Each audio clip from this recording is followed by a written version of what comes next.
இந்த மட்டக்களப்பு மாவட்டம் தமிழர்களை பெரும்பான்மையாக கொண்ட மாவட்டம்.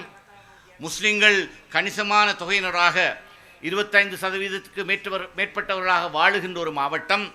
ஆனால் இந்த ரெண்டு சமூகங்களுக்கும் இடையில் தேவையில்லாத பிணக்குகளை, பிரச்சனைகளை உருவாக்குகின்ற பாணியிலே ஒரு சிலர் பேசி வருகிறார்கள்.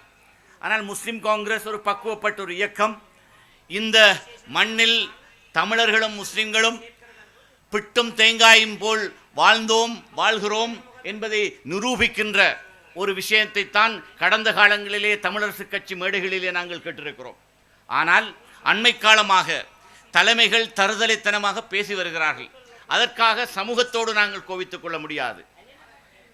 ஒவ்வொரு சமூகமும் பாதிக்கப்படுகின்ற போது அந்தந்த சமூகங்கள் தங்களுடைய சார்பிலே இருக்கின்ற பிரச்சனைகளை பக்குவமாக, நேர்மையாக பேசி தீர்த்து கொள்ள வேண்டும். அதிலே தான் நாங்கள் நாட்டமாக இருக்கிறோம். எதையும் திணிப்பதற்கோ, எதையும் பலவந்தமாக பறிப்பதற்கோ முஸ்லிம் காங்கிரஸ் ஒருபொழுதும் முயல மாட்டாது என்பதையும் நாங்கள் எங்களுடைய தமிழ் சகோதரருக்கு ஒரு செய்தியாக நாங்கள் சொல்ல வேண்டும். ஒவ்வொரு நாளும் ஒவ்வொரு செய்தி.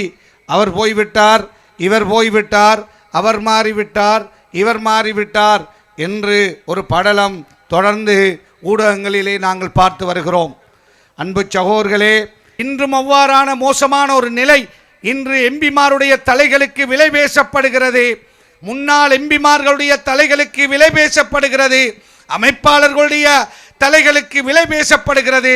எனவே இவ்வாறான ஒரு மோசமான ஆட்சியை இந்த நாட்டிலே மீண்டும் கொண்டு வருவதற்கு நாம் ஒருபோதும் துணை போய்விடக்கூடாது. பாருங்கள், நீதியான ஒரு ஆட்சி நமக்கு தேவையா இல்லை என்று சிந்தியுங்கள். இன்று முஸ்லிம் காங்கிரஸ் தலைவராக இருக்கலாம், அல்லது நாங்களாக இருக்கலாம், இந்த மேடையில் இருக்கின்ற முன்னாள் அமைச்சர்களாக இருக்கலாம், எல்லோரும் ஏன் ஒன்றுபட்டிருக்கிறோம்? இந்த நாட்டுக்கு ஒரு நல்லாட்சி தேவை என்பதற்காக